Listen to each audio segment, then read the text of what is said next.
Hello दोस्तों, welcome to वेबटेक pool. मैं हूं आपका दोस्त अंशु कुमार और इस वीडियो में मैं माइस्क्यूएल के आगे का वीडियो लेकर आया हूं। जो लास्ट वीडियो में मैंने माइस्क्यूएल कैसे इंस्टॉल करेंगे अपने विंडोज सिस्टम में वो मैंने बताया था, और अगर आपने वो वीडियो नहीं देखा है तो आप आई बटन पे क्लिक करके वो वीडियो को देख सकते हैं। तो आगे मैं यहाँ पे अब बताने जा रहा हूँ कि हमने माइस्क्यूएल तो इंस्टॉल कर लिया। अब उसके बाद हम माइस्क्यूएल में अगर कोई टेबल क्रिएट करना है, जैसा कि आपको मेरे स्क्रीन पे दिख रहा होगा कि एक टेबल है जिसमें कुछ नेम्स दिए हुए हैं, उनके जेंडर है, एज है, सिटीज़ है। तो इस तरह का मुझे टेबल है सो अपने माइस्क्यूएल में क्रिएट करना है। तो कैसे करेंगे क्रिएट, उसके लिए ये वीडियो है। इसमें क्या है कि हम यहाँ पे जो देखेंगे कि यहाँ पे दो तरह का चीज़ है। एक तो आप यहाँ पे देख रहे हैं कि एक हेडर है जो हमारा नेम, जेंडर, एज, मतलब ये हेडर बता रहा है कि कॉलम्स के क्या क्या नेम होंगे, और उसके बाद उसमें जो हेडर्स है उसके अकॉर्डिंग उसके बाद इसमें डेटाज है। इस तरह से ये डिवाइड हो जाता है। माइस्क्यूएल में सारी चीज़ें डिवाइड हो जाती है। पहले हमें ये हेडर्स बनाने होते हैं अलग से,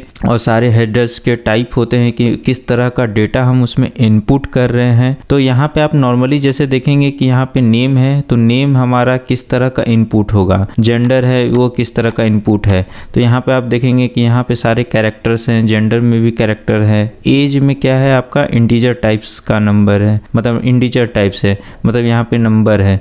और सिटीज में आप देखेंगे तो कैरेक्टर है। तो यहाँ पे आप देख रहे हैं कि दो टाइप का आपको डेटा दिख रहा है। एक तो हमें दिख रहा है कि जो भी डेटा में कॉलम्स होंगे वो या फिर तो आपके कैरेक्टर के होंगे या फिर तो आपके इंटीजर के होंगे।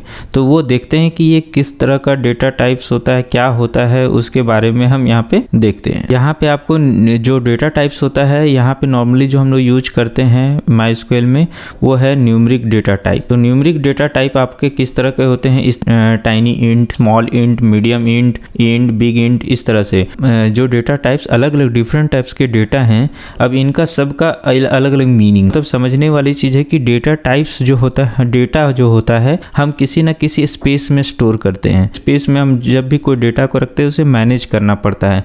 जैसे कि हमें अगर एक ग्लास पानी की ज़रूरत है तो हम उसे एक बड़े बाल्टी में अगर उस पानी को रखेंगे तो हमारा बहुत ज़्यादा स्पेस को वो कवर करेगा। लेकिन अगर हमें एक गिलास पानी की ज़रूरत है तो हम ग्लास में ही उसे रखेंगे तो हमारा क्या होगा, स्पेस सेव होगा। तो यही सेम चीज़ है। सो हम यहाँ पे माइस्क्यूएल हमारा क्या डेटाबेस है और उसी में हमको डेटा को सेव करना है, डेटा को ऑर्गेनाइज करना है, डेटा को रखना है। तो उसमें हम ऐसे उसे डिफाइन करते हैं कि हमारा जितना ज़रूरत है उतना ही स्पेस को रिजर्व करे। तो यहाँ पे आप जैसे देख रहे हैं कि टाइनी इन है, इसमें क्या है जब हमें डेटा ओनली 1 to 8 से 127 तक का डेटा अगर रखना हो, कोई इंटीजर वैल्यू रखना हो तो हम इसे ओनली यूज कर लेंगे। टीनी इंट इतना ही के बीच के डेटा को सेव करेगा। यहाँ पे आप जैसे कि देख रहे हैं 4 साइंड, अनसाइंड, 0 to 2 to 55। इसका मतलब ये है कि अगर हम विथ साइन मतलब पॉजिटिव साइन या नेगेटिव साइन के साथ अगर कोई डेटा को सेव करते हैं, या फिर हमें डेटा से ज़रूरत है उस तरह का कि जिसमें नेगेटिव डेटा भी हो सकते हैं, पॉजिटिव डेटा भी हो सकते हैं, तो आपको ये -128 से 127 तक वर्क करेगा, डाटा को स्टोर करेगा। और उसके बाद अगर आप नॉर्मल भी रखते हैं, विदाउट साइन रखते हैं, तो आप 0 to 255 मतलब आप इसको ऐड करेंगे तो लगभग इतना ही नंबर्स आएगा। इसी तरह स्मॉल इंट, मीडियम इंट, आप सबका देख सकते हैं कि सबका डेटा रेंज है, वो उसके अकॉर्डिंग हम ऐसे डेटा को सेव करेंगे जितना रिक्वायरमेंट है। तो इसी तरह फिर फ्लोट डेटा, जो डेसिमल वाले डेटा होते हैं उसमें उसके लिए अलग अलग टाइप के हैं कि हमें अगर दो डेसिमल तक का ही स्पेस हमें रिक्वायर्ड है तो हम फ्लोट नॉर्मली यूज कर लिए। इस तरह से ज़्यादा रिक्वायर्ड है डबल यूज कर लिए। और हमें अगर मान लीजिए कि नॉर्मली खाली ट्रू फॉल्स करना है, 0 1 वैल्यू पे काम करना है तो हम बूल यूज़ करेंगे। ये बहुत कम स्पेस लेगा, जैसे आपका 1 बाइट के आसपास लेता है, ये 2 बाइट के आसपास लेता है, ये 1 बिट के आसपास आपका जगह लेगा बूल। तो ये सारे जितने भी आपका जगह है, स्पेस जो रिजर्व करते हैं वो अलग अलग स्पेस रिजर्व करते हैं। इसके अकॉर्डिंग ये हम डेटा टाइप यूज करते हैं। तो ये हो गया न्यूमेरिक डेटा टाइप्स। फिर उसके बाद अगर आप जाते हैं तो स्ट्रिंग होते हैं हमारे पास, जो कैरेक्टर जो हम अभी बात कर रहे थे, हमारे पास इंटीजर हमने बात कर लिया, अब कैरेक्टर बात कर रहे हैं। तो कैरेक्टर हमारा किस तरह का होगा कि अगर CHAR नॉर्मल यूज करते हैं तो 255 तक होगा, वेर कैर जो होगा हमारा 65,000 से भी ज़्यादा होगा, और टेक्स्ट यूज करेंगे तो 65,000 के अप्रॉक्स होगा।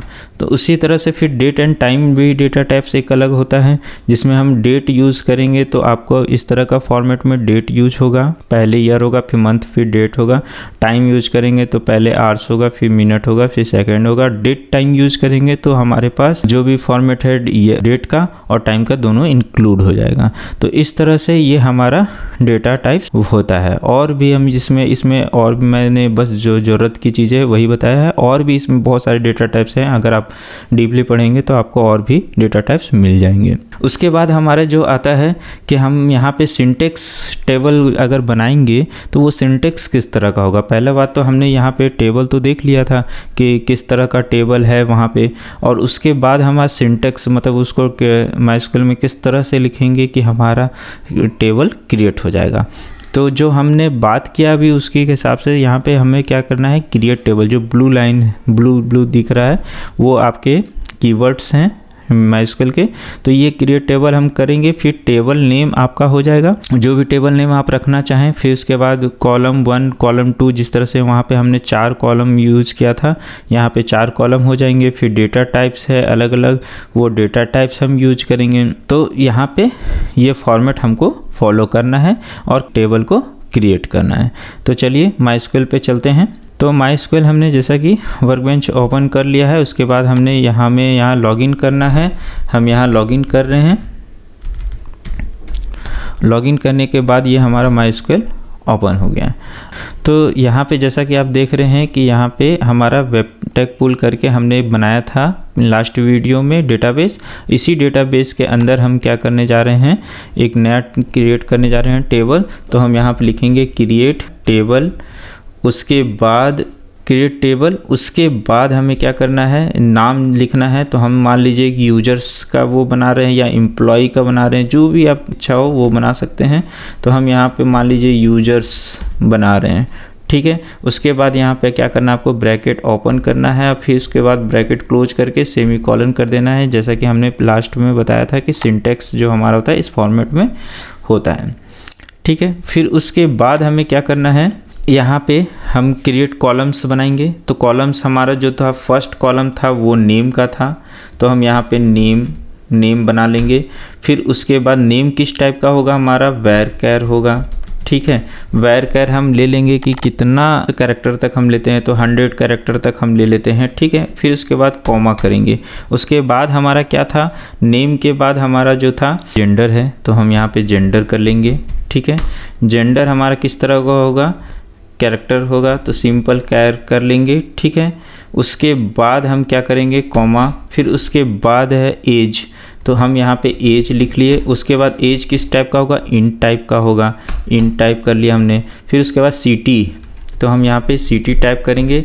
ये भी क्या होगा, हमारा वेर कैर होगा, ले लेते हैं वेर कैर। और उसके बाद हम यहाँ पे कर लेते हैं इसे भी 100, और उसके बाद ये हमारा कंप्लीट हो गया। तो इस तरह से हमने क्या बना लिया, नेम बना लिया, जेंडर बना लिया, एज बना लिया, सिटी बना लिया, इस तरह से हमने बना लिया। अब इसे क्या करना है, हमें यहाँ पे जो फ्लैश वाला साइन है उस पर क्लिक कर देना है।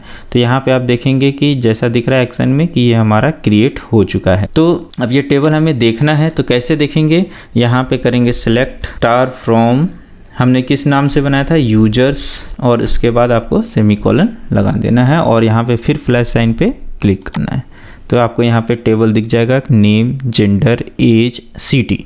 तो इस तरह से आपका ये सारा टेबल का हेडर जो था हमने जैसा कि यहाँ पे था हेडर, वैसा सेम टू सेम बना दिया है। तो ये वीडियो आपको कैसा लगा, अगर वीडियो अच्छा लगा हो तो लाइक कीजिएगा और चैनल पे नए तो सब्सक्राइब कीजिएगा। मिलते हैं नेक्स्ट वीडियो में कि ये जो भी डेटास हैं उनको हम इस टेबल के अंदर कैसे इनपुट करेंगे। तो चलिए मिलते हैं नेक्स्ट वीडियो में। Thanks for watching.